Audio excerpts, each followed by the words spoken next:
はい、定刻になりましたので、ライブ配信の方開始していきたいと思います。どうも皆さんこんばんは。こんばんはでいいのかな、おはようございますかな。ユーズディアブロラボのユーでございます。このチャンネルはディアブロシリーズについて、様々なネタを取り上げて、それぞれのネタを深々と掘り下げていくチャンネルです。もし、内容、ご覧いただいた上で、お気に召しましたら、チャンネル登録、高評価の方をよろしくお願いします。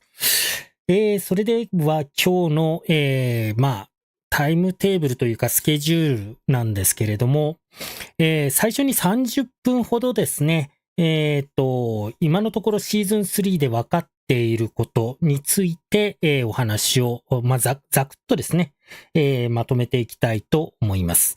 で、それを踏まえた上で、午前2時からですかね、のライブ配信、公式のライブ配信の方を視聴しながら、通訳をしつつ、適宜コメントを入れたいかなというふうに思っています。で、時間の方なんですけれども、この前座の方ですね、私の前座の方が、30分ほど。それとあと先ほどアダム・フレッチャーですね、コミュニティマネージャーのアダム・フレッチャーの方から、だいたい、公式配信の方1時間半くらいになるだろうというような話を、先ほどツイートしていました。なので私の前座と合わせまして、だいたい2時間くらいですかね、になるかと思います。そんな感じを、今のところ予定しています。サクさんおはようございます。なんとか起きれましたということで。はい、ありがとうございます。わざわざ。ナイアさんもおはようございます。はい。夜中ですけれども。はい。皆さん、平日にも関わらずありがとうございます。はい。ぜひですね、ライブ感というか、そのあたり楽しんでいってください。はい。それでは、早速、まとめの方入っていきたいと思うんですけれども、まずですね、昨日、一昨日かな、一昨日、紹介の、告知の、トレーラーが、無事というか、だいぶ遅れてですけれども、公開されました。で、それによって、シーズンの名前ですね、が、シーズンオブザコンストラクト。はい。日本語では先賢の構造体というふうに、命名されたようです。コンストラクトが構造体ですね。で、先賢のというのが頭についてまして、これ先賢のというのはゾルタンクーレ、のことを指します。ちょっと、トレーラーを見た感じ、トレーラーだとゾルタンクールと英語読みになってたのが気になりました。日本語の方も。はい。ディアブロ3以来、ゾルタンクーレというふうに日本語版では言ってきましたけれども、英語の発音だとゾルタンクールになるんですね。はい。その、ゾルタンクーレの遺産、を、探せというのが、ミッションになります。はい。で、ざっくり、あらかじめまとめておいたので、これ概要欄の方にも貼り付けてあります。ゾルタンクーレとカルディウムの、カルディウムというか、ぶっちゃけ、その、都の、最近固有名詞が出てこなくて困るんですけれども、カルディウムのアユザンですね。アユザンが設計した古代の機械、紡織機と書いてますけど、紡績かな？ひょっとしたら石の方かもしれません。紡績機、ルームですね。が、悪魔マルファスの軍勢に奪われて、で、その紡績機を奪われたことによって、ゾルタンクーレとアユザンが、紡績機を守らせるために作ったという、自律型ロボットの構造物も、マルファスの支配に落ちたと。はい。これちょっと後で中記に入れてるんですけれども、ちょうどですね、これ多分ゼルダの伝説のブレスオブザワイルド、が、もともとこれ、ガーディアンという、同じような、多足型のロボットですね。たくさん足のついているロボットを、古代シーカー族が作ったんですけれども、それが、薬剤ガノンから、ハイラルを守るために、古代シーカー族が作ったんですけれども、それを全部、ガノンに乗っ取られてしまったっていう、そういう、それが、ブレスオブザワイルド、通称ブレワイの、ストーリーラインの中にあるんですけれども、大体それを模倣したような感じですかね。多足動物がたくさん出てくるという、ちょっと昆虫型のものが多いという意味でも、多分、意識的に模倣してるんだと思います。はい。後でも言いますけれども、PoE ですね、パスオブエグザイルの要素なんかもかなり、模倣されています。それも多分意識的にですね。はい。はい。で、その構造物もマルファスの支配に落ちたと。で、支援ロボットのお供進化とあるんですけれども、センシャルコンパニオンですね。はい。センシャルってちょっと読みにくいんですけれども、センシャルコンパニオン、を伴って、ケジスタンの地下にある入り口の広間、ゲートホールから、紡績戸、ボルツですね、なるダンジョンに向かい、構造物系の敵、を倒しつつ、要はロボット系ですね。ロボット系の敵を倒しつつ、マルファス打倒を目指すと。それが、このシーズン3のストーリーラインにおける背景と、それとあと目標になります。はい。ここで、たびたび便利に使われているゾルタンクーレですけれども、またしてもここで出てくると。で、ゾルタンクーレって誰っていう、そもそも誰っていう方もいらっしゃると思うので、簡単に説明しておきます。ゾルタンクーレというのは、ディアブロシリーズでは初出はディアブロ3になります。はい。で、結社ホラドリム創創期のメンバーの一人というふうにされていまして、同じく、創創期のメンバーの一人である魔術師のタルラシャですね。こちらは、ディアブロ2に出てくる人物です。といっても、もう過去の人物ですけれども、魔術師タルラシャと共に、バールですね。メフィスト、バール、ディアブロの3兄弟の、バールになります。バールを討伐封印したと。その人物の一人がこのゾルタンクーレになります。ただ、バールを倒して封印したその後、力に見入られて、黒のソウルストーン、ブラックソウルストーンを作って、そのために、その中に、こういう、三大悪とか四小悪とかを、封印して、力を得ようとしたことで、本意ありと、無本の心ありと。本意こっちより、間違いじゃないんだけど、こっちの方がいいかな。あれ。出てこない。こっちの方がわかりやすいですかね。要は反乱の意思ありというふうに、見なされて、ホラドニムによって、封印されたと。それがゾルタン・クーレですね。はい。ディアブロ3のアクト2に出てくる人物です。で、構造物についても、ちょっとだけ説明しておくと、ここ、写真に出ているこのモンスターですね。サソリ型のモンスター。これが構造物、あるいは構造物系のモンスターですね。別に名前用意してあるかもしれません。になります。で、実は、この後出てくる、画像貼り付けてなかった。この後出てくる、はい。これですね。プレイヤー側が操作する、この進化と呼ばれる、ペットですね。同伴者。これも一応構造物の一つになります。はい。多速自律型支援ロボット進化ですね。はい。なんで進化にするねんっていう話なんですけれども。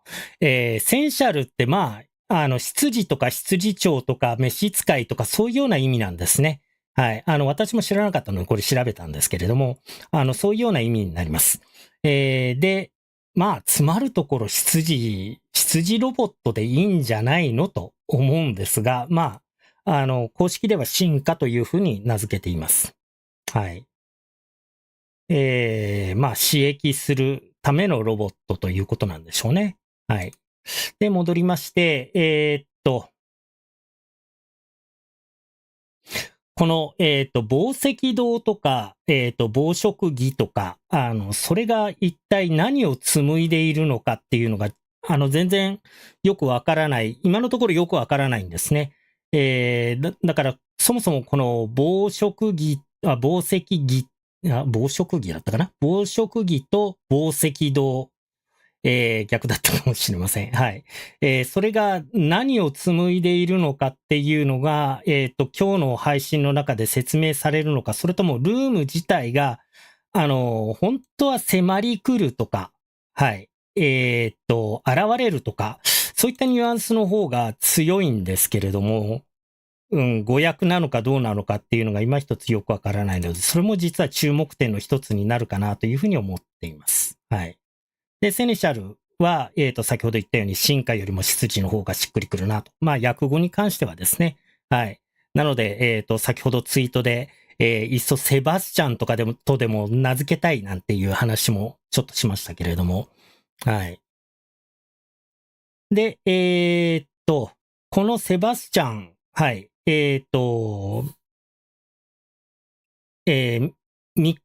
自分が、プレイヤーが操作する、ペットですね。ペットロボット、自律型支援ロボット進化。これをどうカスタマイズするかというのが今シーズンじゃない、シーズン3の、肝の一つになります。で、この進化、カスタマイズできるようになっていまして、それがこの画面ですね。はい。はい。で、上の方、まず制御席が、上と下2つ、装備できるようになってます。で、制御席というのは、PoE、パスオブエグザイルでいうところの、スキルジェム、つまり、スキルを、設定する、場所に、スロットになります。で、それぞれのスキルに対して、PoE でいうところの、サポートジェムですね。ディアブロ4のシーズン3では調律石という名前で出てきます。調律石が3個ずつ置けるようになっていて、この調律石によって、この、スキルを様々な形にカスタマイズ、強化することができるようになっています。はい。で、例えば、ですね。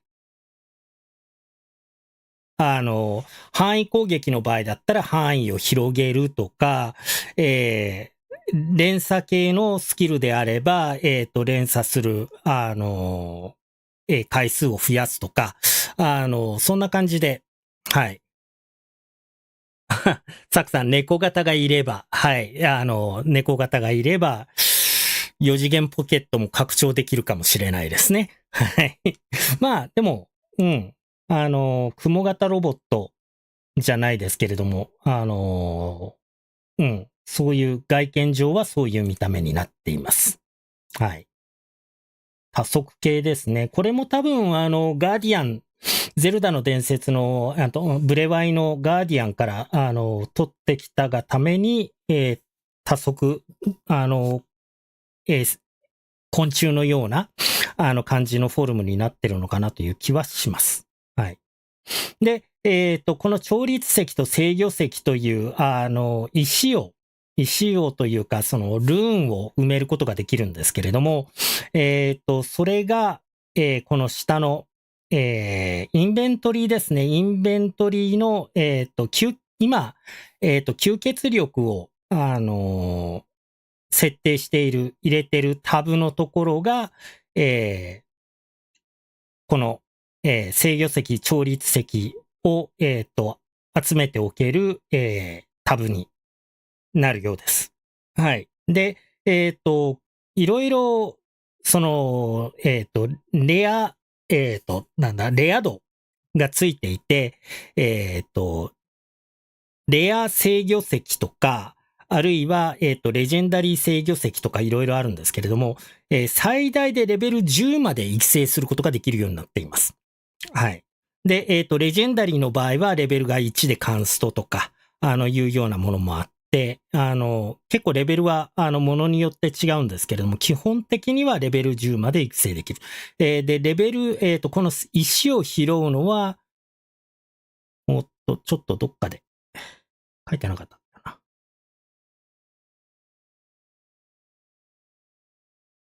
レベルを、じゃない。この石が拾える場所が、宝石堂ですね。はい。ウォルツ。この宝石堂と呼ばれる、場所で敵を倒していると石が弾に落ちると。はい。で、同じレベル、同じ種類の石を3つ集めると、その石のレベルを1つ上げられると、合成することで、レベルを1つ上げられると。で、最大レベル10まで上げることができると。そんな感じの仕組みになっているようです。はい。で、石に関してはそんなところですかね。で、今何時だ？ちょっと失礼します。はい。もう半分来てしまいましたね。46分。はい。先を急ぎますと、シーズン3の大きな要素の一つとして、試練場と、で、あとリーダーボードが始まるという、そういう情報がありました。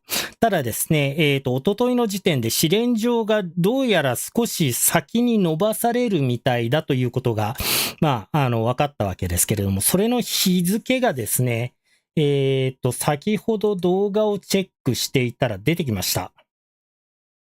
日付が、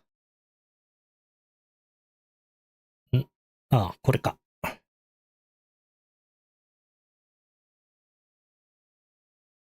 よいしょと。はい。で、ちょっとこれ、字幕外しますね。試練場2月14日リリースということで、2月の中旬までどうやら伸ばされるみたいですね。だから半月以上、3週間くらいですか。シーズン開始から、伸ばされるようです。これ多分、まあ、炎上しかねない要素ではあるんですけれども、というのも、例えばですね、ダースマイクロトランザクションという配信者が言うには、なんで大勢の人が戻ってくるシーズン初日からの開始ではないんだと。わざわざ飽きて過疎化した頃に開始するのが、僕には理解できないというようなことを言ってましたね。はい。まあ、そういう言い分もあるかなという感じです。で、1月24日、来週の水曜日ですね。水曜日に Diablo IV のシーズン3が開始されます。で、パッチの番号、特にアナウンスはされてないんですけれども、おそらくはパッチ 1.3.0 だろうと、思われます。シーズン真ん中の番号がシーズンの番号と、大体一緒になるので、はい。で、ところがですね、結構この後、アクション RPG 界隈いろいろなものが、出てきて、まあ、例えば、26日だと竜が如く8とか、あるいは、2月の、月末とかだと FF7 リバースとか、そういったようなものも出ますし、特にディアブロ4に関してガチで競合するものといえば、2月の21日の水曜日にラストイポックですね。バージョン 1.0 がリリースされるよということが発表されています。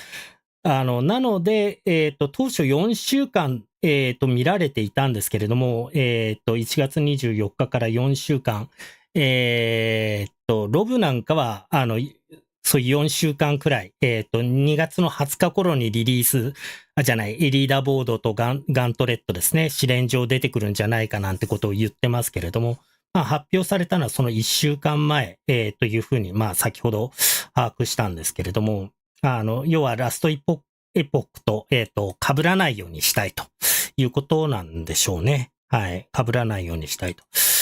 なんで、このあたり、結構ユーザーが離れる可能性があるので、これ伸ばしたのどうなのかなと。ただ、伸ばさなかったら伸ばさなかったで、まあ、不具合が出たりとか、サーバーが、混みすぎて、なんていうことになると、またそれはそれで大変なのかなとか、いろいろ思ったりしますね。チャールピー・グンソンさん、こんばんは。それとあと、おっさんさん、こんばんは。眠いところ、お二方ともありがとうございます。一応平日で明日金曜、まだありますので、ご無理、なされませんように、まったり、寝落ちしてしまったら、寝落ちしてしまったで、その時はその時で、構いませんので、はい、楽しんでいってください。はい。そんな感じですね。になっています。ちょっとお待ちください。あと9分か。はい。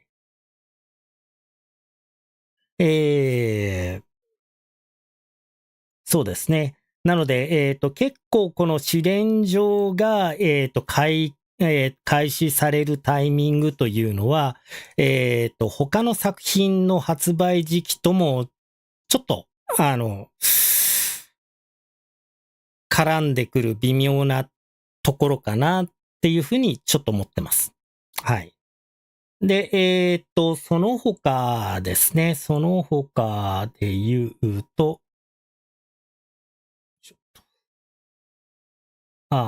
そっか、せっかくだからこれ日本語にしときましょうかね。よいしょ。はい。日本語と英語両方見ておかないと、翻訳するときに翻訳できなかったりとか、特に怪しげな日本語で書かれてても英語で書かれててもどっちで書かれててもよく意味のわからない用語とかが最近増えてますので、両方で見ておかないといけないですし、はい。ちょっとね、これもいろいろ、そうなんですね。これ近日登場ということで、シーズン3開始日当日から、出てくるわけじゃないというのが分かって、結構、欧米ではざわついてましたけれども。はい。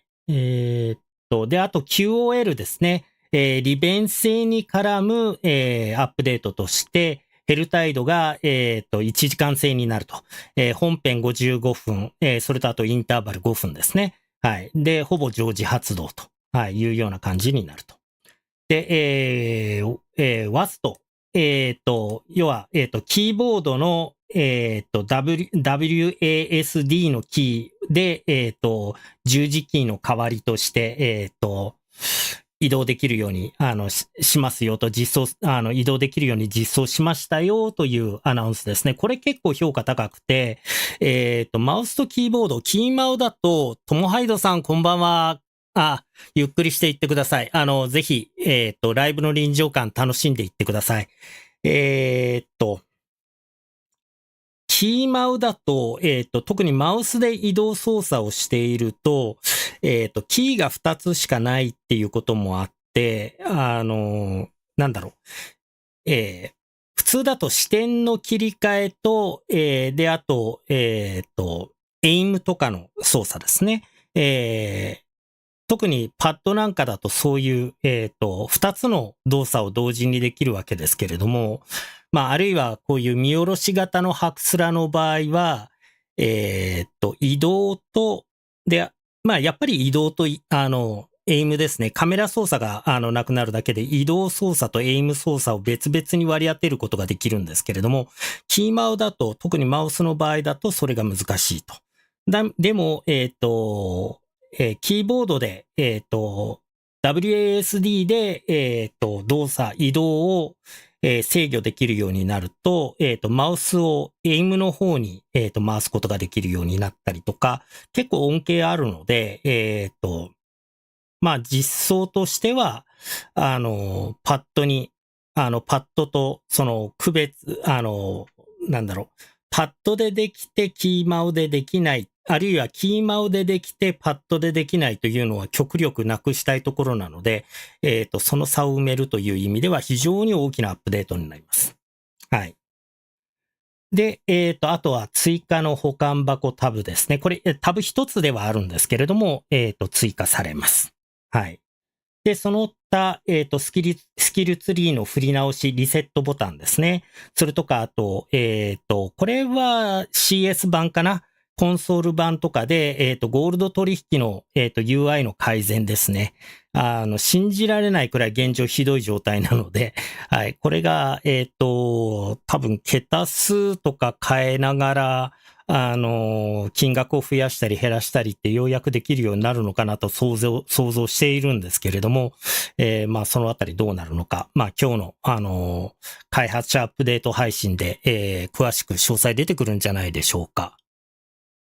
はい。おっさんさん。今回はキャンプファイヤー前にちょこちょこ情報が出てますね、と、公式リーク問わずと。はい、そうですね。な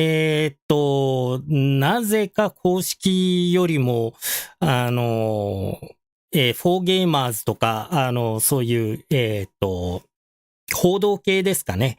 報道系の方が情報が一部詳しかったりとかして、よくわからない状態になってますけれども、あとは、なんだっけかな。調律席かな。調律席の、ウーバー調律席の、情報が一部表に出てたりとか、まあ、結構いろいろありますね。はい。で、それとあと、氷に包まれた獣ですね。例えば私がやってたソーサラーだったら、オキュラスを落とす、まあ、対象として、ユニークモンスターとして、まあ、結構重宝、なるべくたくさん、そうですね、倒したかった獣の一つなんですけれども、召喚獣の一つなんですけれども、その召喚、氷に包まれた獣を召喚するのに必要なアイテム、小瓶に、入った、なんか砂のようなものが入った、アイテムですけれども、あれの獲得率の上昇なんかもあるようです。はい。まあ、そんな感じですかね。あれは確か、ナイトメアダンジョンの、割と高位の方になればなるほど、ドロップ率が増えるとか、そんな感じでしたかね。なので、ナイトメアダンジョンを、何度も何度も周回してないと手に入らなかったっていう、そういう感じの、アイテムだったように記憶しています。はい。一応、こんな感じですかね。大体まとめると。それとあと注目点。どこに注目していくかということなんですけれども、まず新規追加されるユニークアイテム6種類と、それとあと、新規追加される化身7種類。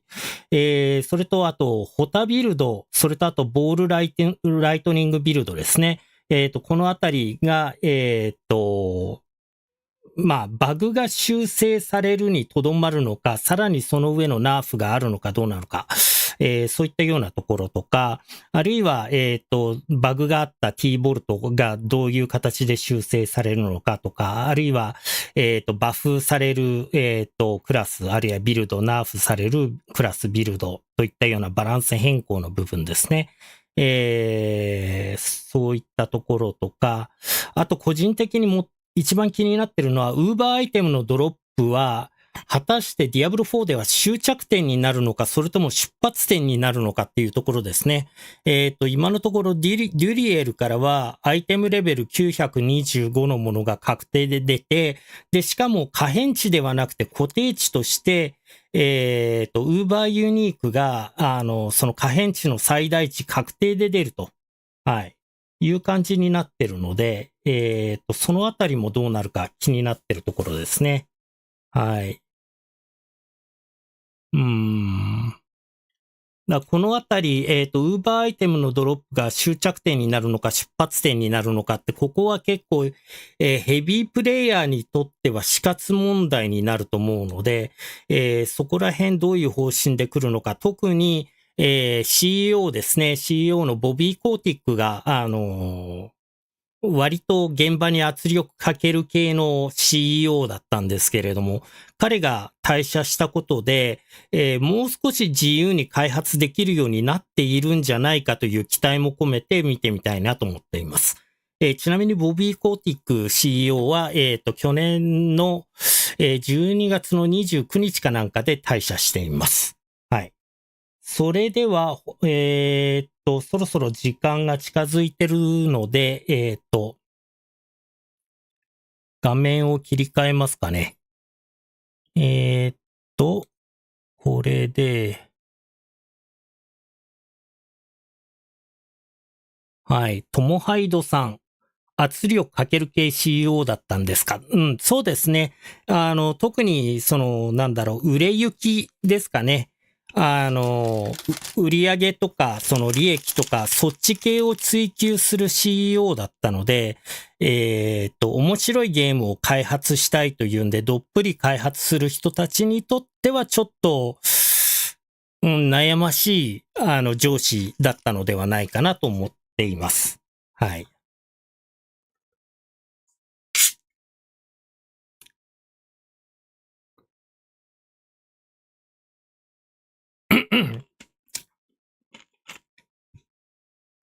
はい。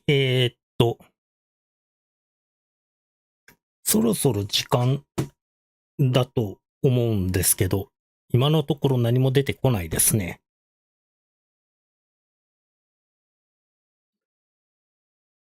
ちょっと出てこないので、音声テストを少ししたいと思います。ちょっと動画流すので、音声聞こえるかどうかだけ、ご確認お願いします。Several weeks into the season of the construct. At the beginning of each week, a new gauntlet replaces the current one. Unlike other dungeons, every time you and other players enter the gauntlet that week, it will be exactly the same. Same monster positions, same affixes, everything. This makes it a fair competition. Additionally, monsters within the gauntlet start at level 100. これは先ほど出たばかりの日本語訳ですね。サクさん聞こえますよということでありがとうございます。助かります。Players can try different classes. はい。そしたら、こっちに戻そうかな。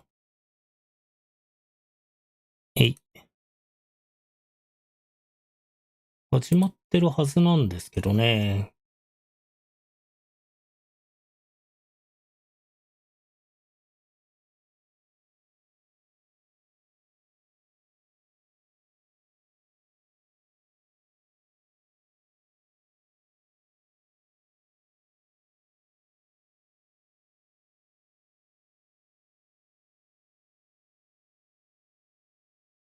ちなみにチャットが無効になってますね。この公式配信の方。そっか、今回チャット無効にしたんだ。炎上要素でもあるのかな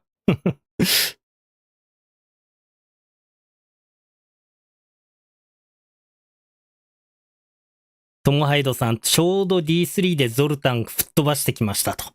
アクト2ですね。はい。お疲れ様です。はい。トモハイドさんも、音声問題ないということですね。ありがとうございます。確認。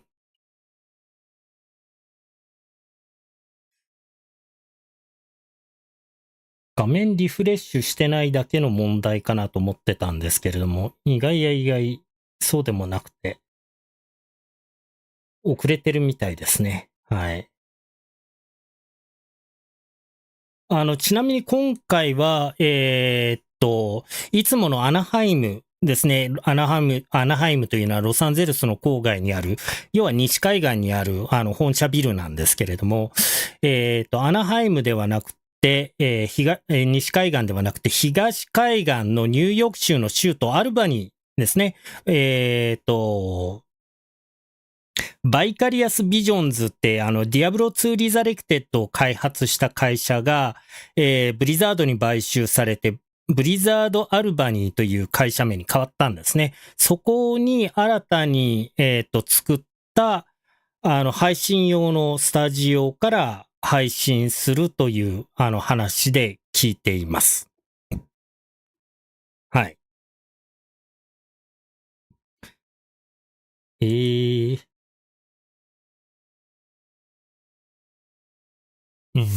フレッシュしても変わらないですね。遅れてるのかな？何かトラブってそうですね。違うか。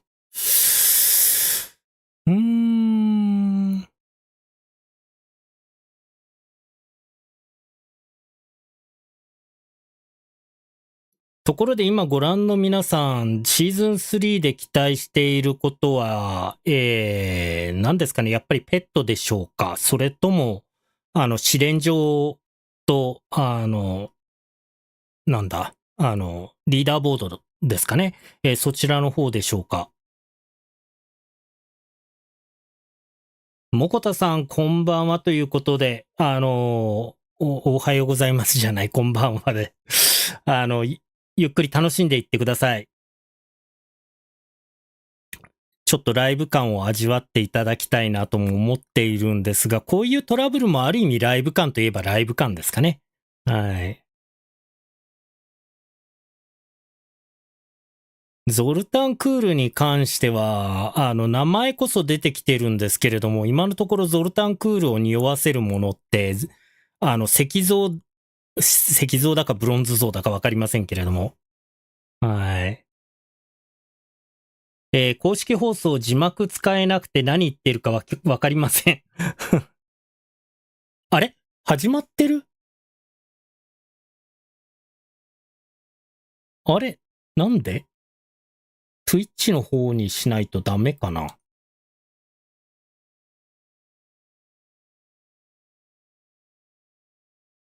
Twitch that delves beneath 本当だ。 the sands of Kyrgyzstan. Nothing good happens beneath the sands of Kyrgyzstan, so that's where we're headed. And YouTube の方 in だ addition to け that, うまく as つな you've がって seen なかった from a みた lot い of です the ね。 promotional はい。 materials, we are now introducing a seasonal companion called the Seneschal Construct. And that is something that you can セネ upgrade シャルコンスト and ラクトがこ really kind の of round 進 out 化 your ですね。 builds in new は ways. い。で、そ In れに addition 対 to して that, we 敵 have 型 a のコン couple ス of トラ new クト、構 repeatable 造物が activities. The この first 赤 is い the サ vaults, ソリの方 which で is an す。all-new dungeon type.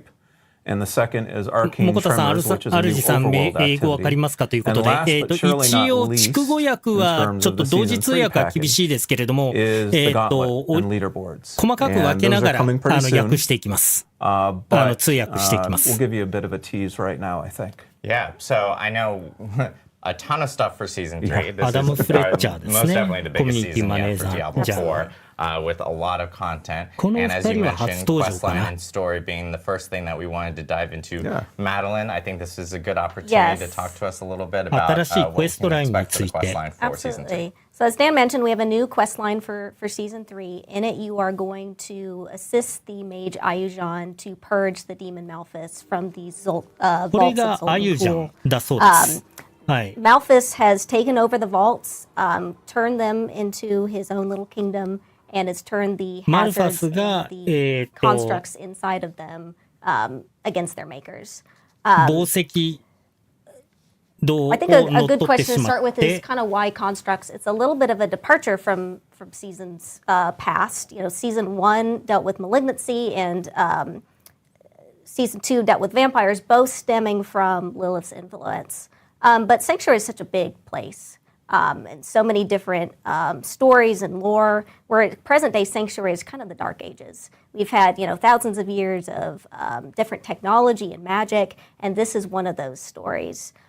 We spent a lot of time discussing as a team what we even サン wanted チュア to リ do ーといっ for, ても for かなり season 広い 3. 広大な地域、 And the story 広 team 大 really な fell in love with 土地なので、 nature. それぞれの We 地域 delved にいろいろ into な技 a 術 lot と of か、 Diablo lore. We delved into the Sin War books. We delved スキ into the Roger 術 Vault, とかが etc. あって、その中の一つが And 今 the 回 mage 取り上 camps, げ for る people that don't know, シーズ were ン these 3の ancient mage 構造物 societies にな that ります。 really were expertise in certain levels of magic. And we love the Visurai.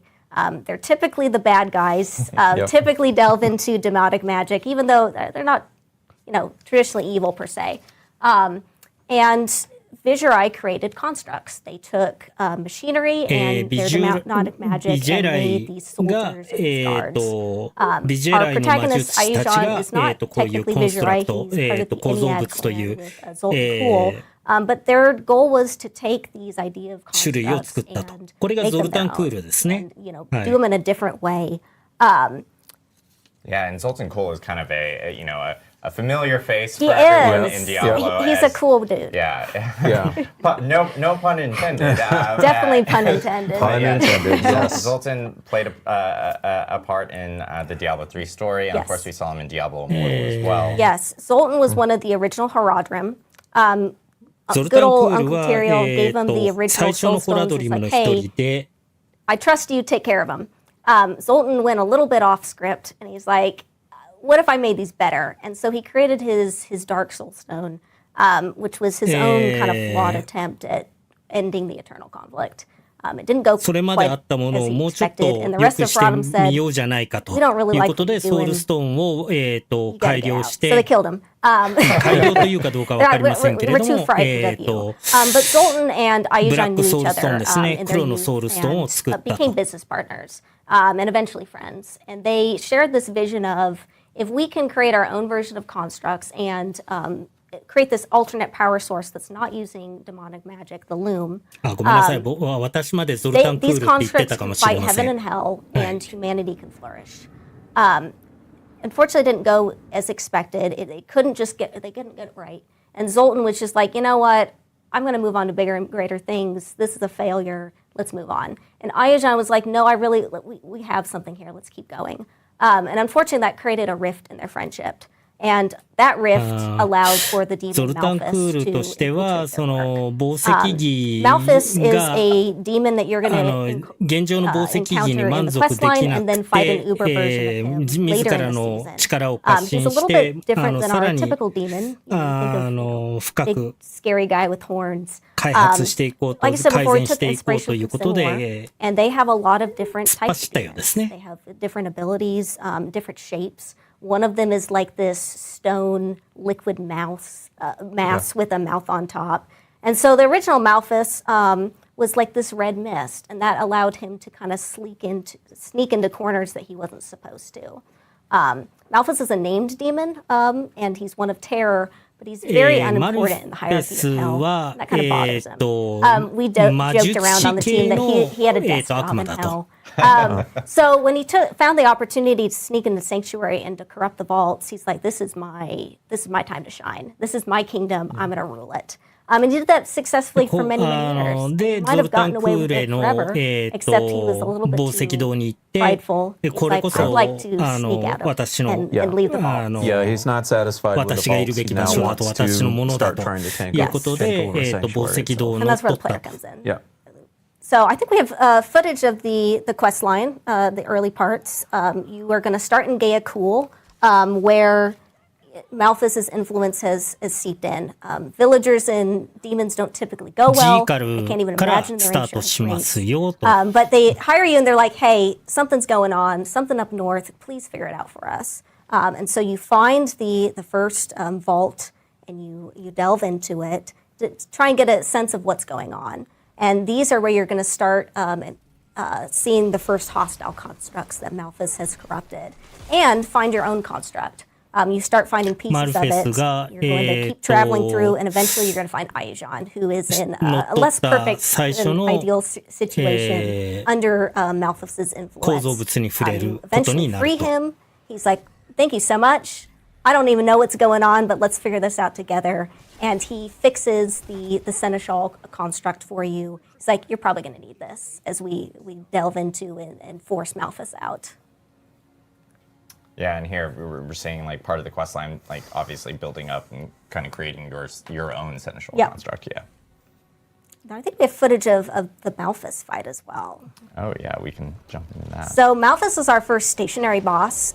He uses the environment, the hazards in the room, as well as his glaive to smack you around. There are different elements in the boss fight that are going to periodically switch. Like I said before, he's this red mist, but for this fight, he is possessed the largest construct he could find, the Guardian, to fight you. And the Loom is in the background. Yeah. So, imagine then Malphas is pretty much become like the embodiment. It's the vault itself, and the vault is now coming alive to try and kill you. When you delve into the vaults, it's definitely going through his literal body. Yep. He definitely wants you out. He doesn't want you in there. He's going to throw everything in the kitchen sink at you. Yep. We also have footage of our new seasonal town, the Gatehall. This is kind of the gateway between the vaults and the upper world. You're going to go through it in the quest line, and then it is going to turn into a town for you to use. As a waypoint, so easy travel. Most of the vendors that you know and love, you can see here that they're actually construct vendors that Ayuzhan has fixed for you to help you out. And here you're going to be accessing the vaults. You can also access them the overworld if you choose so it should be a really convenient place for you to visit and turn into your main hub for the season. Yeah, we expect a lot of players will be hanging out here in the Gatehall, since all your vendors will be here. It'll be easy access to the vaults and everything. So kind of the new hub specifically for Season 3. So. Yeah, sounds really cool. Yeah, really excited for the questline and story for Season 3. Obviously, we talked about Seneschal constructs and how that's actually going to be a big part of the storyline. People have been talking about it all this week with seeing the footage of like, wow, it looks like we have these little companions with us now for Season 3. So, Dan, can you talk us a little bit about what Seneschal constructs will be? Yeah, so the Seneschal construct is a seasonal companion. And the seasonal companion is kind of the embodiment of your power chase for the season. So every season we try to develop a new type of power chase, and power is really important to our players.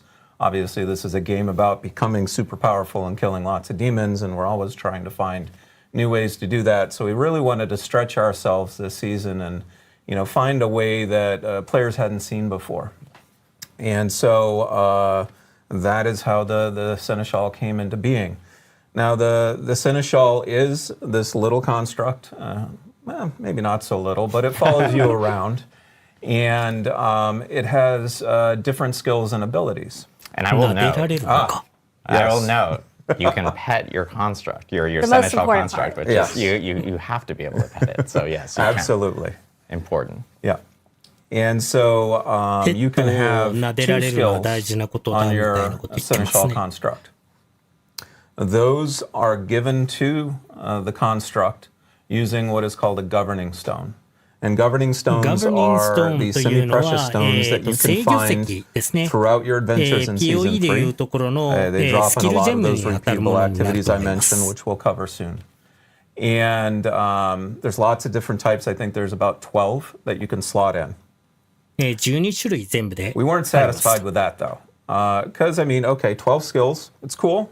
Don't get me wrong, but we wanted to allow players really to modify those skills however they saw fit. And so we've also developed 27 different tuning stones, another type of stone that you can slot in then to modify that skill. And so you've got those 2 governing stones, and then each governing stone has 3 different tuning stones that can modify it. And just create really wild combinations of powers that'll allow players to experiment how they see fit. And so kind of with that breadth of powers then, you've got a lot of different options for being able to kind of round out your build and create new types of ways to kill demons. Awesome. That's very cool. It sounds really cool. Yeah. And I think we might actually have I some think we do. examples and footage Yeah. of like, what some of these would be. So let me tell you what's going on here. はい、インベントリ So ーの we've 隣 brought に up タブが our できて、 construct そこか menu. ら、And this is in the inventory UI, but it's its own separate UI. ちょっとすいません。 So, your construct is not going to take up your traditional inventory チャット space. 一旦消しますね。 And this construct has two governing stones equipped right now. One is called Focus Fire, which was that beam of Focus fire that was Fire coming 日本語名な out. ん The だった other か one な is called Lightning Bolt. And you can see it フォーカ shooting スフ some ァイヤー lightning とライ bolts. トニングボル Like ト I とい said, う、 two skills, 2つの not too bad. You're killing some 制御 folks 石 here. を埋めた状態のも But の we です。 wanna amp things up a bit.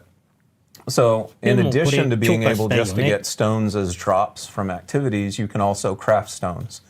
And so we've gone to our Gatehall here, and we're crafting a new stone. We're going to see what we get. In this case, it's a pummel stone, a governing stone.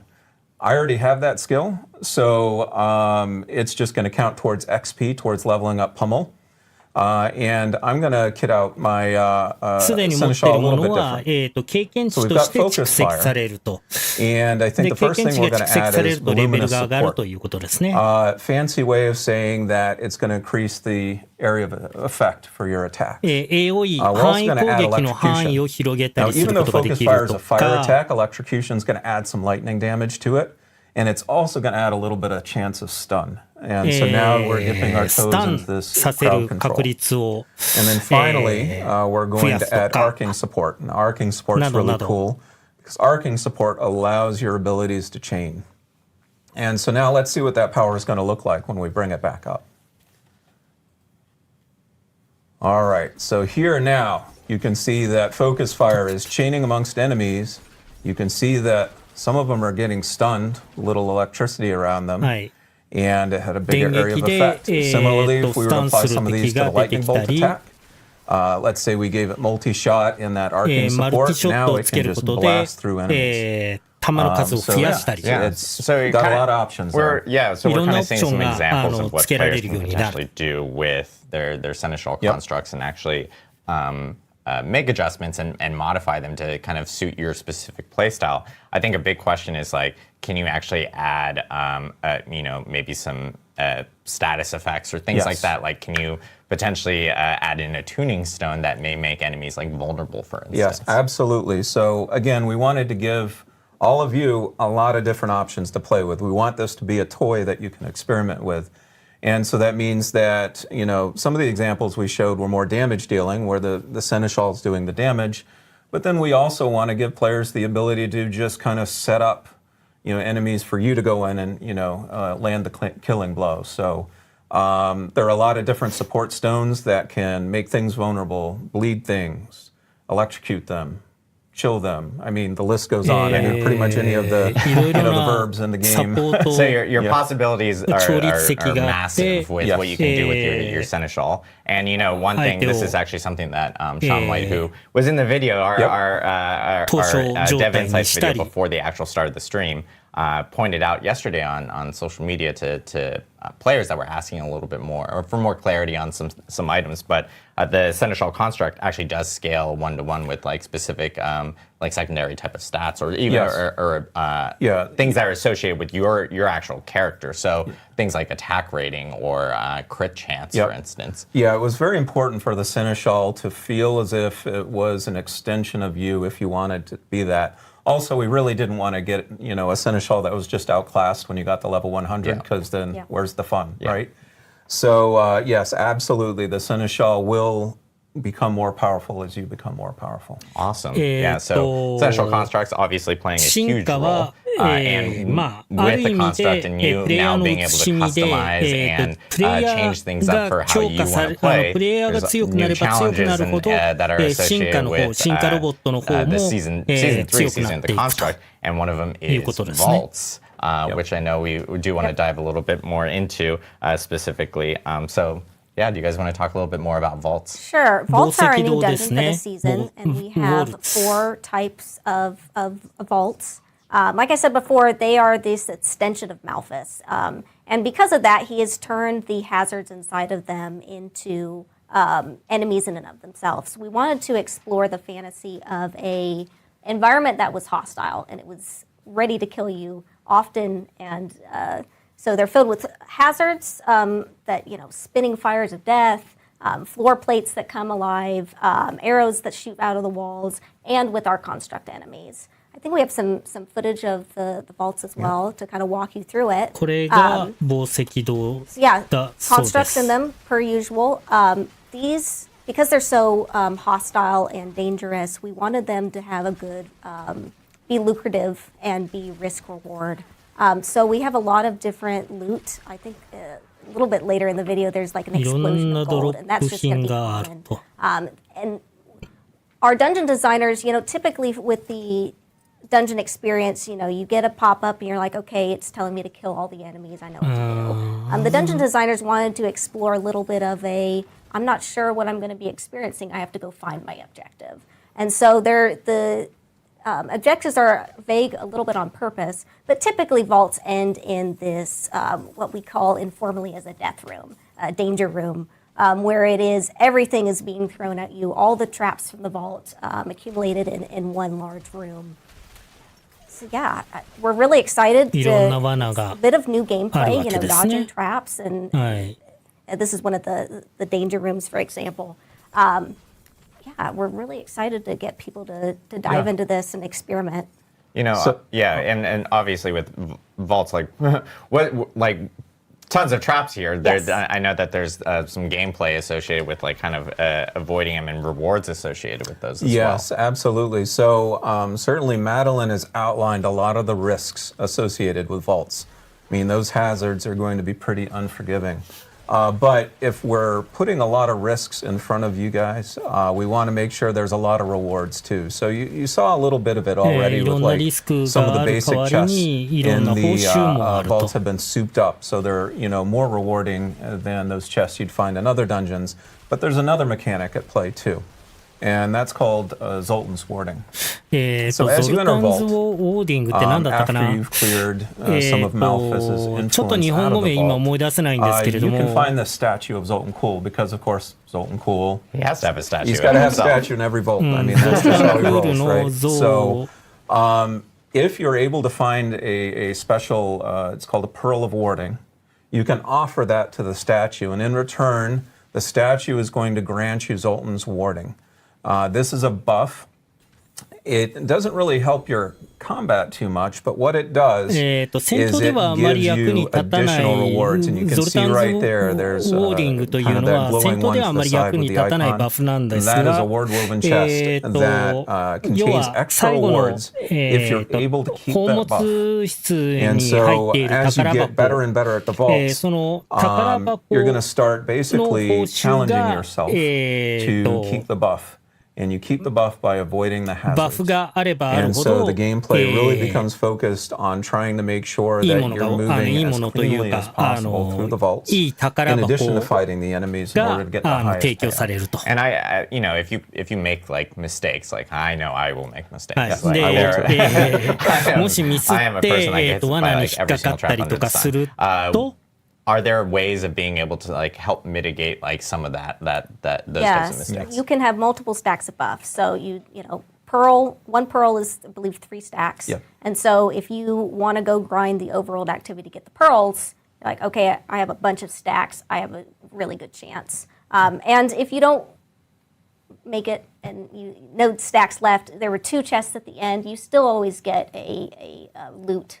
But the super great loot comes from Zoltan's warding. Yep. Got it. So so there are opportunities for players to actually get multiple chests, and you can actually have multiple stacks of warding to essentially create a buffer if you know you're planning on playing a little bit more sloppy. If you really want to brute force your way through, you can, but you've got to invest a little more time. Got it. No, that makes sense. That's great to know. And I guess with the pearls and the overworld activity, I know that has to earn those types of buffs, how do players actually? Right. So that's our second repeatable activity that I'd mentioned, which is the Arcane Tremors.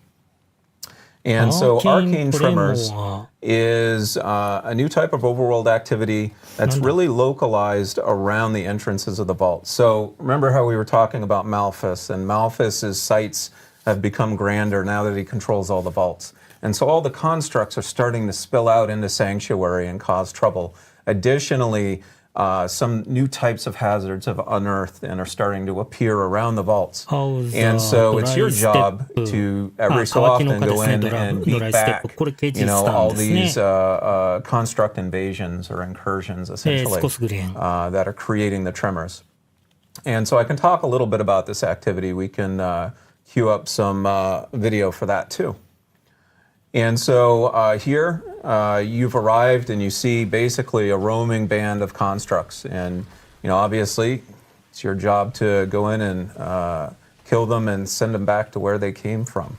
But that's not all you need to do within this activity. What you're looking to do to really advance the activity is look for these cores that you can use to draw out Malphas's most powerful lieutenants. And so you're getting a core here from an obelisk, which is an overworld hazard, and you've got to make sure to not get hit by that. And if you collect enough cores, you're able to deposit them in a brazier, which you can see on screen here glowing. And the brazier is a signal that you are now challenging one of the heralds of Malphas. And the herald of Malphas you see appearing right there. You and hopefully a bunch of other of your friends will, gang up and defeat the herald of Malphas. Get some cool rewards in addition to those pearls that we were talking about before, which you can then use to supercharge your rewards. Awesome. Yeah, and I know this being an overworld activity, one thing that, and this is based off of feedback that we've gotten from the community as well, even with Season of Blood, there was Blood Harvest, which were overworld activities, and now there's kind of activities everywhere. And they all have different various rewards for the player, whether that's vaults, whether that's doing some of the activities on the overworld for this season. You have opportunities of actually being able to get rewards kind of all over the place. Yeah, our intention is for Season 1 you kind of stayed in tunnels, and then Season 2 you kind of stayed in the overworld most of the time. We didn't want to make the players feel like they're stuck and they can only stay in one place and this is it. So the intention is 同じ場所に、同じ一箇所の場所に、釘付けっていうことになるのを避けたかったので、ダンジョンだけじゃなくて、フィールドの方にもアクティビティを用意しましたということですよね。Nightmare variations of that. Yes. And そ that's れがこ something のア that ーケーントレモア is additional というものだそうで to す。 going through vaults as well. So. Yep. The vaults are fully dungeons in that respect. And so we have the ability and have made nightmare versions of all of these dungeons. And the nightmare versions of the dungeons obviously have more difficult combat, but they also have a lot more rewards. So those chests we had talked about before, the ward-woven chests, you actually get more of those as you advance in the nightmare system. So then your vault runs become even more and more rewarding in that case. Yeah, and how would you access something like that specifically? Right, so we're going to use the Nightmare Dungeon Sigil system, but we've created a way that the game can now award unique seasonal sigils. And in this case, they're called vault sigils. And so we did that because, for those folks who really want to focus in on vault play, you can earn the vault sigils, and now you can target farm the vaults instead of leaving it up to random chance. Very cool. Awesome. One last dungeon, the Mega Uber dungeon. It's kind of it's very large. It's the best features of all the other vaults put into one, and that is where Malphas lives. And so you will be questline, you'll defeat him, and then Uber version of him post questline for the rest of the season. And so there is an Uber version of Malphas that is even more challenging than the quest version. And he kind of sits parallel to the current boss ladder, so you don't need to do him for the boss ladder, but it's certainly going to be a bonus for you. Awesome. So yeah, way more additional content in this season. And we have a lot of different ways of being able to play and take your character. You can do it activities on the overworld.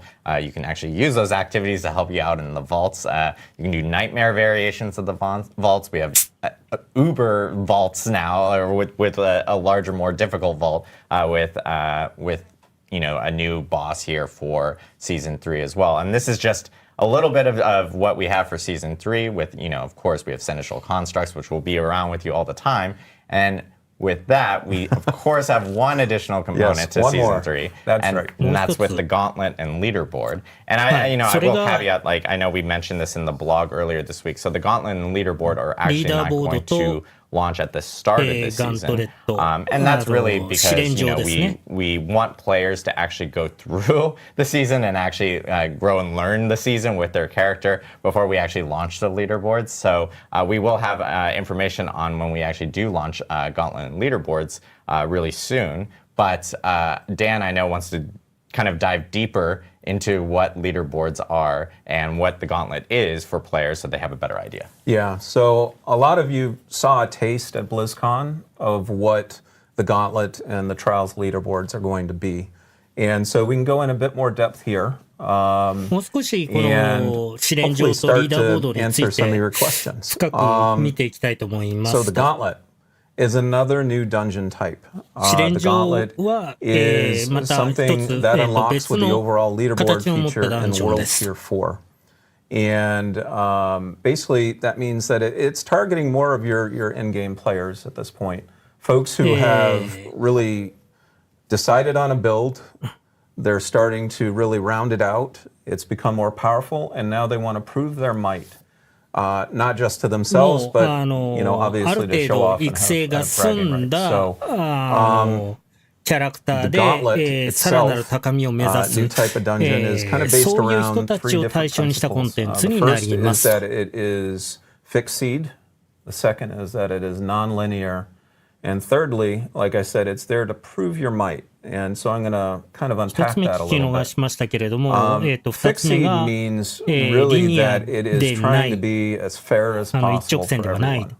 ようなダンジョ Everyone ン。 gets the same gauntlet every week. はい。 And so 毎週 you're 毎 not 週 fishing for the best roll すべての of 人 a が rift or something like that. 同じ It's 同 really 一 a の level ダン playing ジョン field at レイ this アウ point. ト And let me tell you, that was kind of hard to do. で Our game is ダンジョ not ンレイア very ウト good を at 攻略する doing ことになる。 one thing. It loves to do random things, but in this case, we felt competition demanded that it be fair. Yeah. みんな Non-linear ランダム要 is 素に really 惹か all れる about how the dungeon is laid out. 人 It is も多 not い a ことは分 dungeon か where っ you てるけれど travel も、今回 from の場合 the は beginning to the 固 end. 定レイ It's アウ not ト about trying to get to the end as に quickly し as ました。 possible. It's about the choices you make while you're within that dungeon. And so the layout basically allows you to develop all manner of strategies. I mean, when we had people testing the dungeons, the gauntlets, there would be arguments over, or not even arguments, sometimes people would just kind of say, what was the best path you took? Oh, I think I can do better than that. And so a lot of it is trying to figure out your way through the dungeon each week. And then finally, proving your might is about killing enemies, and gathering what we're calling proofs of might, and then trying to get the highest score possible. So it's not about just going fast. Certainly going fast helps.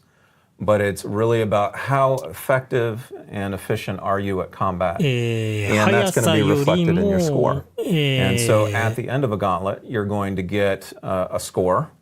And you're going to say, okay, can I do better than that? We're going to say, well, we've got a couple targets you can try and hit, but really you're going to be shooting for those leaderboards. But let's circle back on strategies a little bit. And I think we've got a little bit of video to help with that. So here's the gauntlet right here. It, for all intents and purposes, looks like a normal dungeon. But we said, again, it's World Tier 4. It's targeting level 100 players. So we're going to throw a dungeon boss at you right at the start. Yeah, and I will note, like, I know we're mentioning level 100. Technically, you can do Gauntlet before level 100. It's just probably more efficient to do it at level 100 just because it is an endgame activity that, and it'll be challenging. I mean, if you think you're ready to tackle the gauntlet below level 100, by all means, it's not tuned that way. And so here, you're fighting, the Tomb Lord, and he's pretty powerful, but you're more powerful. In that case, you defeated him. Now, the cool thing about defeating that boss is it doesn't drop loot, it drops a shrine. And that shrine can then be used as a power-up to, further increase your power within the gauntlet. And there's other types of new shrines within the gauntlet, too. We just hit previously here a pillar of proving, and that's a shrine that actually respawns all the enemies around you. Now, Why would you want to do that? Because you want to kill them again and get their score, right? 自分の So 周 we've り got に the い pillar る of 敵 proving, を we've got the pillar of 蘇 glory, 生させ which る is a よう way な to basically get a 祭壇 multiplier もで on き your るようです score. ね。And we've even got 蘇生 chests させた scattered all 方 throughout the が dungeon that you can earn 要 keys は for.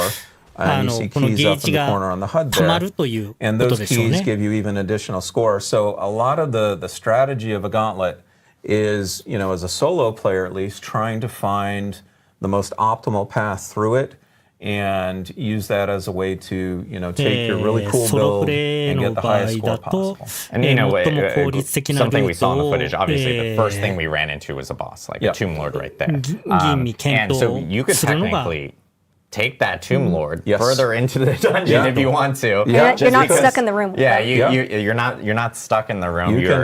You can draw that Tomb Lord right next to another shrine and do a combo and then start building up even higher score. Exactly, and so that's the thing I think with gauntlets, like we're going to start to see some really, and because they change weekly, and Yep. these leaderboards will be weekly, we're going to see players kind of create different combinations of what's the best way of optimizing for the best score possible. Taking advantage of the shrines, taking advantage of the chests, taking advantage of like, should I drag a bunch of enemies over here just because I know I'll have a shrine Yep. ready and stuff like that. So it's going to actually be really interesting to see, and I think it adds even more complexity to the idea once you start adding additional players to it as well. Yeah, no, we had a lot of fun testing this, especially in parties, because parties can then start dividing and conquering what you need to do in order to get that high score. And so we expect party scores to be, frankly, ridiculous. Parties, got to play with friends there for that and stuff. And so I know with leaderboards, when you're looking at leaderboards, like I think we actually have an Yeah. image of the leaderboards here, just like a ごめんなさい、リーダーボードの throw 方 up に行 here. っちゃ But い you ま can した。 see based off of how パーティープレ leaderboards イ are, の there 方 is an が overall まあいろい leaderboard ろ複雑 for players. に But then you can なっていて you have the ability of actually being able to みんなそれぞ filter れが by 勝手なこ class, と so を you す can る see と where you いい are スコア取 within れな your い own けれども、 Yeah, so each class 統一 does 感を have 持 a ってい unique る ladder. と凄まじいスコアを That's 叩き出せ those るよう first になる five と。 icons you see right there represent each of those classes if you're playing solo. And that was really important to us because we were talking about that component of fairness that we want to make sure that, the competition is a level playing field. We understand that, a ball lightning sork, for example, probably shouldn't be compared to, a rogue or something like that. And so we allow each class to compete ボー independently. ルライトニング And ソー then サ there ラ are が also ローグ ladders と比較さ for れるっ each て of い the うの different はあま party り sizes because obviously a four-person いい party 形じゃない probably と is 思 going っ to be た able の to で、 cover more ground ク than a ラスご two-person と party. に、 And so that actually クラス creates ごとの 8 リーダーボード ladders with も作り leaderboards ま right したよ。 there. And then we also multiply that by 2 because we have separate ladders for our hardcore players because they are, well, they're competing on hardcore mode. They should get their own ladders. Exactly, exactly. で、ソ And フ then ト we コア also 用とハードコア have 用。 filters and leaderboards for the different platforms. Yeah, so you can actually compare yourself if you're playing on Xbox. You can compare yourself to other players on Xbox. Xbox とか Same thing for PC, PS5 とか、 which is great to プラッ see. ト Like フォ we ー have ム the ごと option の of being に able も to kind of リ really ーダーボードは filter out and see where we 分けら stack れるよう against に other してあ players り in the ますと。 And that all gets rolled up into a global leaderboard as well. And all of those leaderboards we mentioned, you are also able to filter by friend and by clan if you want to be able just to see フレ the ンド people you're 間 familiar や with and not compete あるい with はクランの kind of the 中 community だ at け large. で Yeah, の so その it's リーダーボ catered ー and ド customized to like allow 順 players 位を to actually really get 表 into 示 like できる almost よう like な a フィルター granular も type 用 of 意しています look of how they may compete これ against クラン maybe everyone or maybe just やって everyone る on 運営 Xbox して or いる maybe 人に just とっ your てはちょっ friends と or maybe 嬉 just しい people in your 要素で clan, す which ね。 is really cool to see. And of course, with leaderboards and tackling leaderboards, as you mentioned, it is a separate dungeon. There are kind of rewards associated with leaderboards as That's well. right. So be straight up here, though. The ultimate reward of a leaderboard is glory トム and ハイド bragging さんかなり rights. 細かいですね、 And リーダーボ so, ードというこ only と the で、は top い、 1,000そん players な感 during じ a ですね。 week フィルタリン are going to グ be 機 able 能 to get on the が leaderboards. もしかしたら結 And 構優秀なの it's か going も to be し a れま pretty せ big ん。 accomplishment, but we got to do a little bit better than that. And so not only do we have the weekly leaderboards, we have the Hall of the Ancients, which is the top 10 players from every ladder each week get written to the Hall of the Ancients. Now, unlike the weekly leaderboard, the Hall of the Ancients don't reset. And so that is a permanent record of everyone who is the best of the best each season. And it's not going to ever get erased. It's going to be there forevermore. So yeah, you always have bragging rights if you ever want to show to other people. Like, even if you come back like in a later season or something, you can always go like, trust me, I know what I'm doing type of thing. Yeah. But we've got some additional rewards too. We've got some neat cosmetics for folks who, maybe don't hit the Hall of the Ancients, but they hit another threshold on the leaderboards. And we've also introduced another type of reward called seals. Now, I like to think of myself like I could compete, but I know better than that. I am never going to be ranking on those leaderboards ever. And so, 私はそんなリーダーボードでそんなところに行くところまで行かない、絶対行かないと思うけれども、not ready for the leaderboards yet. And so what the seals are is, let me describe it this way. So we've got that ladder we were describing, right? And each rung of that ladder is going to have a seal associated with it. And so as you get better and better each week for that gauntlet, you're going to be able to earn seals and start ranking up in terms of the seals that you have. And it's going to go from kind of, I believe it's called Seal of the Blooded, which is the baseline, all the way up to Seal of the Worthy. And once you hit Seal of the Worthy, now you're ready, according to the game, to be able to compete in the leaderboards. So for myself, I'm probably just going to be trying to get Seal of the Worthy each week. But it's going to be pretty cool. Right there with you. Seal of the Worthy is still something that's pretty cool that you can display to other players to let them know that, you're still pretty good at the leaderboards. It's just maybe you're not on the leaderboard itself. I believe in you, Dan. Yeah. We believe in you. Yeah, belief is great, but I know my limits. So lots of cool stuff for season 3. Gauntlet being a huge part of it, as we mentioned right at the beginning that Gauntlet won't be at the start of the season, but we do plan. It is a season 3 thing. It is coming in season 3. We just want to make sure that players can actually grow their characters at the beginning of season 3. It's not like a speed run type of thing just to jump into Gauntlet, especially on the first week of Gauntlet. If we were to have it with the launch of the actual season. So players will hear more news about when Gauntlet actually hits really, really soon. We'll have information on that and we'll be sharing that with players. But thank you guys for sharing a little bit about some of those season 3 components. Of course, with a new season, there's a new season journey, and there is a new battle pass. There's a lot of feedback that we got from players and some data that we actually saw from players related to season journey and some optimizations that we've kind of made to make it a little bit more friendly, a little bit better for players specifically. I know one big thing that we ended up hitting on specifically was, for instance, like the one of the components for season journey last season was like, hey, you need to kill 10 people in PvP, which made it a little difficult for some people, and we even saw that in some of our data from players. We're looking over the data, we're listening to your feedback, and PVP で10人倒さなくちゃいけないとか、そういうアチーブメントは嫌だとかいう反響もいただきました。みたいな話ですね。もこたさん、スナップショットとかのバグを修正してからですかねということですけども、それは多分この後でしょうね。アダム・ジャクソンが出てきてからだと思います。So there's been optimizations based off of player feedback and of course data that we've seen from that end. And then I know that one big thing is like some of the rewards associated with season journey. We have kind of amped them up a little bit specifically. No, it's super important for us to make sure that the season journey is rewarding. I mean, it's one of the backbones of our season, and if folks feel as if they're not compelled to go in and participate, then that's a miss for us. So we went back and really took a close look at the rewards and amped them up in a couple of key ways. The first way we amped them up is we made sure that it was a good vehicle for earning some of those governing stones and tuning stones we talked about. And so you actually get an advanced look for some of those governing and tuning stones if you play the season journey.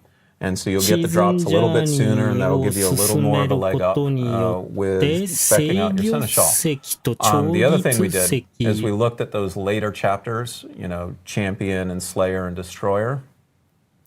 And we said, wow, those still don't feel rewarding enough. I mean, we're asking players to do a lot there. We're asking them to go into the boss ladder, defeat bosses, really invest a lot of time. So we wanted to make sure those rewards felt meaty.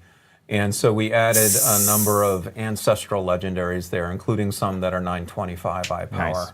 So hopefully that will be something that folks will really enjoy.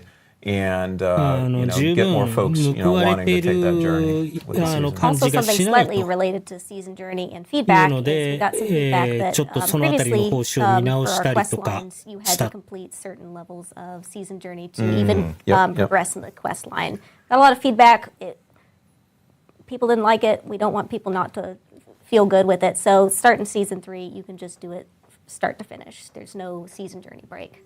Yep. Very so cool. It's no longer says level up to chapter 3 of the season journey. Yeah, most definitely. Yeah, it's and again, community feedback has been so helpful for us, especially as we have been iterating on seasons and going from season to season. So it's been super great. Another big thing that's coming with at least season with season 3 is it's a cosmetic that I think a lot of players have been looking forward to. First, actually, let's jump into all this. Actually, can we throw that graphic back up? There we go.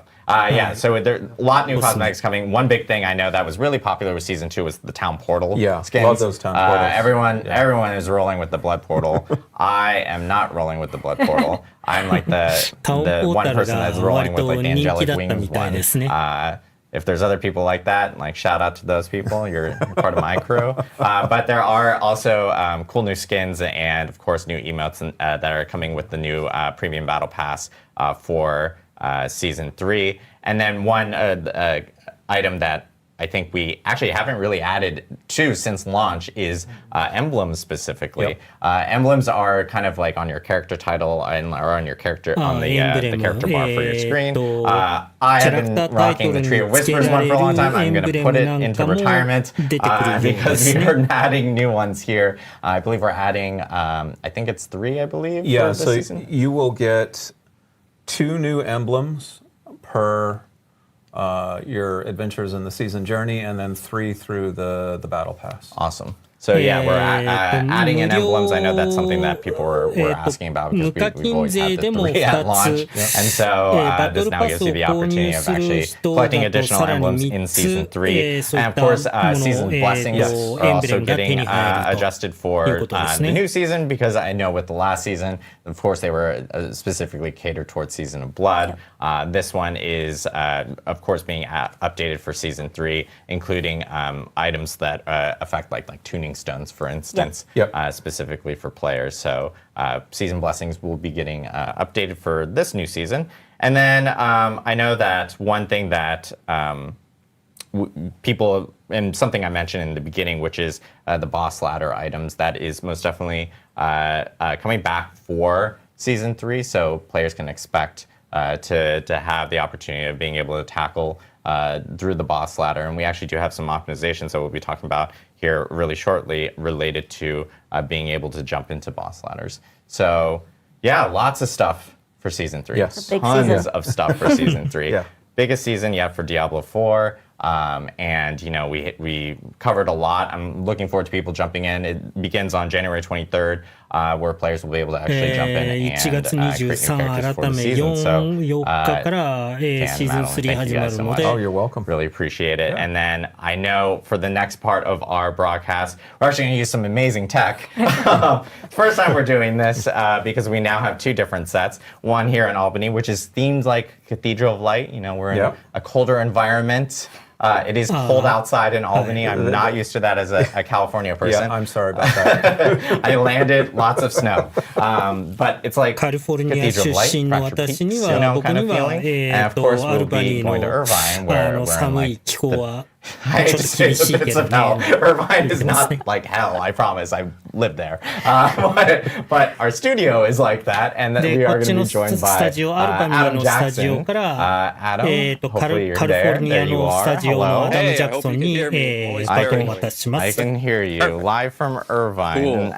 Adam, they always call it the Adam and Adam show whenever you and I are on. And of course, we're going to be talking a little bit about some of the balance changes coming with Season 3 and what players can expect. And a little bit about some of the philosophy as well of what you have kind of, or what you want to actually present to the players of what they can expect going forward, especially with Gauntlet being involved. So do you want to take it away?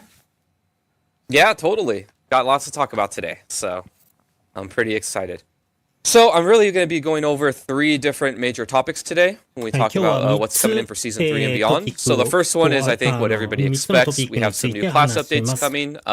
A little bit of a caveat here, though. I'm not going to be going over every single note or every single update, but I am going to give you kind of a high level of what's coming for every class. But you'll definitely find out some more stuff when you look into the patch notes and see other things we're doing. And patch notes are going to be coming out very soon, like tomorrow. Tomorrow, actually, yeah. They're coming out tomorrow, so players can expect to see them tomorrow. We'll give you a preview today, but you'll see the full patch notes tomorrow. Correct. So it'll be a preview, but you'll still get an idea of kind of what we're thinking and what we're doing. Next, I want to do a brief explanation of kind of how we currently view class balance. The game's gone through a lot. We've been out for a little while. We also have the Gauntlet coming. So, a lot of changes coming, and we're going to be adapting to it. And then the last thing is kind of a roadmap for our plans for seasonal updates going forward. I kind of want to give people some more concrete ideas of when we update and how we update. So first, we're going to start with the class updates. So first, for the Barbarian, we got a few things going on. The first one is some big improvements to Charge. Right now, Charge is, you need a bunch of different legendaries and other effects to make it really kind of seem to be powerful. And we're going to be moving a lot of power to the baseline skill from legendaries and other effects. It's going to do a lot more damage now than it did before. We might be insane, but I think it's really cool, and so we're going to do it. But you can see here, kind of Season 2, what the damage numbers look like. Did like 1,200, and then Season 3, it's like 12,000. So, like 8x or something like that. So it's going to do a lot of damage now, baseline. Of course, legendaries are adjusted to compensate, but yeah, you should have a lot more fun with it out the gate. We're also doing a lot of buffs to key passives, such as Walking Arsenal, to kind of keep them up to date with the one that most people pick. That shall not be named. And then also we're adjusting a lot of shouts. We got a lot of feedback that players don't really like feeling kind of mandatory that they put all the different shouts on their bar. I played a Barbarian last season. I know how it feels. So we're trying to kind of walk this line where we want it to be fun and you can put all the shouts on your bar, but it's not required and you kind of feel like there's good reasons not to. So we've done some changes there. And, if I were a betting man, I'd say I'd put my money into, Charge and maybe some key passives as far as things that I think you'll be happy to see. So I think you'll be kind of happy with our changes there. Adam, whenever we have you on, you have to talk about class stonks. Yes. So next, let's go over to the Sorcerer. Again, these aren't all the changes. These are just high-level stuff. First one is, we know that Sorcerer players have kind of had some pain trying to apply Vulnerable to enemies, so we're giving it to Lightning Spear now. So just baseline, Lightning Spear, when it crits enemies, will now make them vulnerable. So you have another avenue there that isn't Frost Nova to consistently apply it. We also have some buffs to various Paragon legendary nodes that you can look forward to that kind of open up or make some things stronger. And last but not least, for you Meteor fans, Meteor build is getting quite a few updates and buffs across the board. We also are giving them a new unique that kind of changes how you think about it and how it plays that I'll be showing off in a little bit. So can't wait to see it. It's so good. It's so good. Yeah, totally. So again here, Meteor players and Elemental Summoner players, like the ones that like to use the different conjurations. We got some stuff there in the legendary or the Paragon legendary node space that should make you happy. And next we've got the Rogue. So we've got quite a few changes coming to the Rogue. There's a lot of buffs to really underuse skill and skill upgrades. A lot of people use, Twisting Blades and Poison Imbue and things like that. And we're really targeting some of the things that people aren't using so much and giving them some love. In particular, we're targeting range builds to make them more viable and fun. I think it's the precision key passive is getting a bit of a rework, and a lot of stuff coming for things like penetrating shot and stuff like that. And we're also updating pretty much all the range uniques, including Windforce, Skyhunter, and Eaglehorn. They're going to be quite a bit more usable and powerful, I think. So here, again, some buffs coming really to range builds in general, and also Caltrops, which is a bit of an underused skill that we're giving some love. And then we've got the Druid next. So here we've got some buffs coming to various spirit boons that aren't seen as much play as others. As an example, Prickle Skin is the one that gives you some thorns. The amount there is being increased by a lot. You can see here in Season 2, it gives about 300 at this level. And then Season 3, I think it's doing about 4x what it used to. So some big buffs coming to various spirit boons that are used. まだプレイ経験ないので、なんてスキルかわから And ない then ですけどね。also Rabies is getting quite a few upgrades. We got a new legendary coming in for Rabies. That's pretty neat. And then we also have a buff to enhance Rabies. So for all of you that love spreading your poisons among enemies, you're going to be a little bit happy in Season 3. So here again, we got some buffs. I put Rabies here, but also Lightning Storm, and we'll be showing off a new unique there too. I'm actually probably going to play Lightning Storm in Season 3 because it's got a 全 really 体 cool 見てる unique 感 coming that じ、 we're や going っ to ぱり使われてないスキルにバフを与えるっていう方向性 so は excited for you to show 全 these スキル uniques. I 共 think 通み people た are いです gonna ね。 probably cater their builds for those classes to some of those uniques. They're pretty. I mean, we have uniques coming for every class. We're just going to be Yeah. showing those two off today. Again, not everything, but they're pretty cool. Last but not least, we've got Necromancer. So Blood and Iron Golems. So fun fact for those of you who didn't know, but the Bone Golem, when it attacks enemies with its normal attack, it actually cleaves and hits nearby enemies. And the Blood and Iron Golems didn't, and they were very jealous ブ and ラッド unhappy. ゴーレム And so と we just decided to give it to ア them. イ So アン now ゴ all ーレ your ムが golems, your golem friends are going to AoE cleave when they attack. I didn't put in a note here, but also just golems in general are getting some buffs, and I think even some other minion buffs across the board. But と you can 似 see た those よう in the な patch notes. に近いような And then その quality of life change coming is that Bone Prison, 範囲攻撃 friendly players に and な your ると。 minions can now move through them. We've seen some situations, I know I've played it, where you'll Bone Prison an enemy and you're a minion build, and then your minions actually can't get to the enemy, or they want to go somewhere else and the Bone Prison actually blocks them. So now you and your friends will just be able to go through it. It'll be a lot more usable. で、あと、ボーンプリズンですね。 And then we got a lot of Bone 味 Spirit 方はすり抜 upgrades, けられるように including な a るみたい redesign で of す one ね。 of こ the れは aspects, 大 which きい is で the す aspect ね。 of Swelling Curse. I マル think チプ Bone レイで Spirit 結構う players ざ are かっ going た to の be really で。 happy. So you can see here on the left is kind of the old version of Bone Spirit, and it basically 左が dealt increased damage based on 今の distance バージョ traveled, ン、 and the 右が gameplay there was you want to be kind of far away from your enemy and then let it Season slowly 3 creep towards them and it の would do バー more ジョン。 damage. But it turns out Bone Spirit players really just kind of shotgun it and try and get next to enemies, so it wasn't really very usable or good most of the time. So now we changed it where this legendary gives you everything a Bone Spirit player would want. You get more crit chance on Bone Spirit, which means its CDR goes down thanks to its upgrades. And then when you hit enemies, your max essence is temporarily increased, which means more damage on Bone Spirit. So this really just kind of gives you everything that you want. And so here again, we got some buffs coming to Bone Spirit and to Golems for the Necromancers. So if you use either of those, I think you'll be eating pretty well this season. And again, these are just some examples. We got a lot more stuff in the patch notes for everybody. はい。これらはあくまで Next, let's 一 go 例で over あっ the て、 couple new パッ uniques. チ So ノ the ート first を one is 見 that ていた meteor だ one け I ると talked about. もっと So たく this さんの unique is the 変 Starfall 更があり Coordinate. ますと。 Basically, being like a spender skill into a charge-based skill. So now you can actually run meteor with other things like Fireball or Incinerate or Firewall, and it makes it into a very powerful cooldown-based skill that summons a あら bunch of meteors. right. It also synergizes with your enchantment, and you basically just drop a lot more meteors on around like carpet bombing enemies with them. It's pretty awesome. And then the next one is the new Druid unique. This is for Lightning Storm. Basically, what this does is it makes your Lightning Storm grow これ quicker, は so you can get up to that 新しいレジェ maximum ンダ amount. I リー think で it's すかね。 4 or 5 stacks really quickly. And then also when your lightning bolts crit, an additional lightning bolt will come down and do more damage. And that additional lightning bolt also, it's still a lightning storm lightning bolt. So you get all of your synergies with all of your other effects. So basically it turns into lightning 新ユ everywhere. ニーク Is just pretty cool when you ですね。 combine it with all of the other lightning-based legendaries. レジェンダリーじゃない。新ユニークですね。 Next, now that we're done with the class updates, I kind of want to talk a little bit about how we've been viewing class balance and how we're going to be thinking about going forward in Season 3 and beyond. So one of the things that we've been talking about a lot on the team is kind of thinking about how should we be updating the game when it comes to buffing and nerfing classes and builds, and then also how often should we update it. And I kind of want to get a little into the weeds here to understand where we're coming from.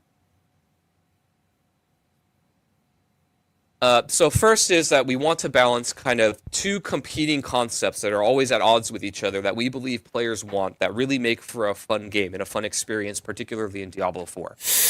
But this is honestly kind of true for most games as far as when they update when it comes to balance.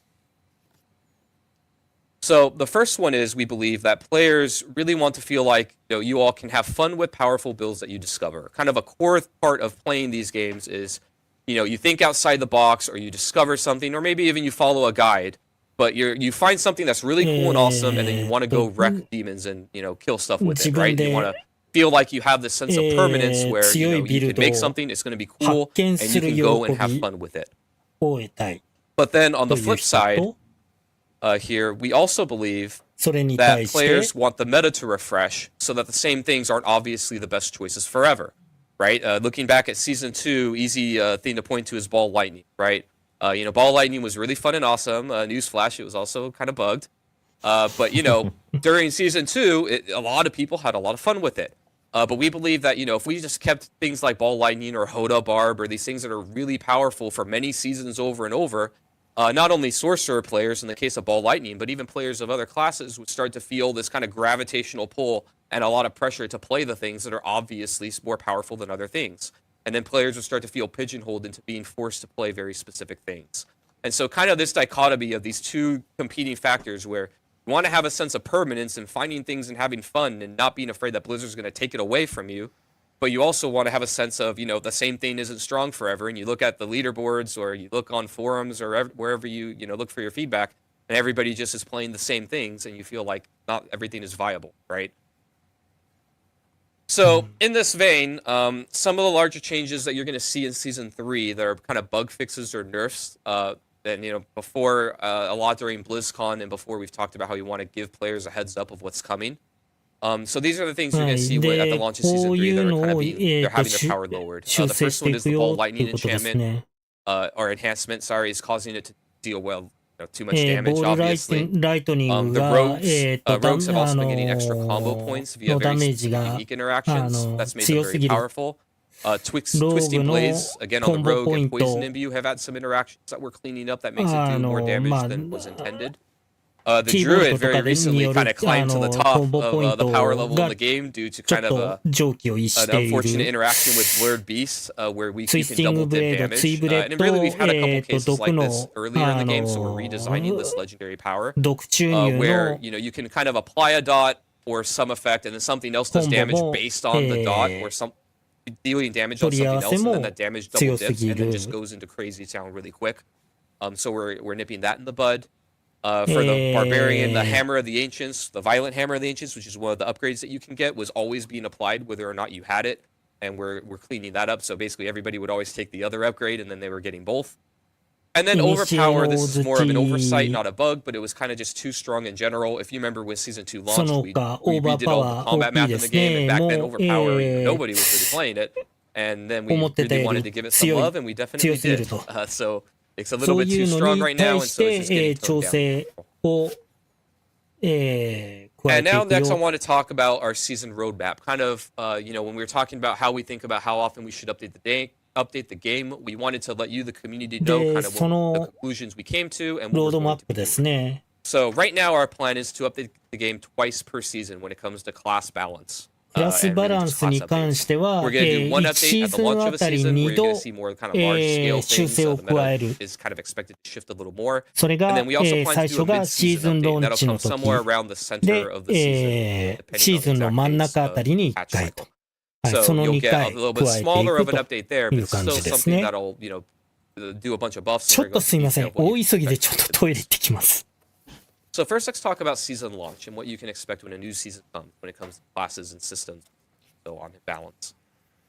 So the first thing is we're going to be giving you some new content. You can count on this. We're going to be giving new legendaries and uniques that are added to the game. The amount that we do can be variable, but what we can commit to is that every class should be getting something new in this space. So you can expect some amount of new legendaries and some amount of new uniques that'll give you new toys to play with. Next, there are balance updates. We'll be doing both balance and design updates for all the classes. And by design updates, I mean, some more in-depth things where we change around functionality rather than just moving numbers up and down. Again, the amount is variable here. It kind of depends on the needs of the game at the time and how much other stuff that we're doing. But as a general idea, just so you can know what to expect, we plan to do many buffs to things that are underperforming,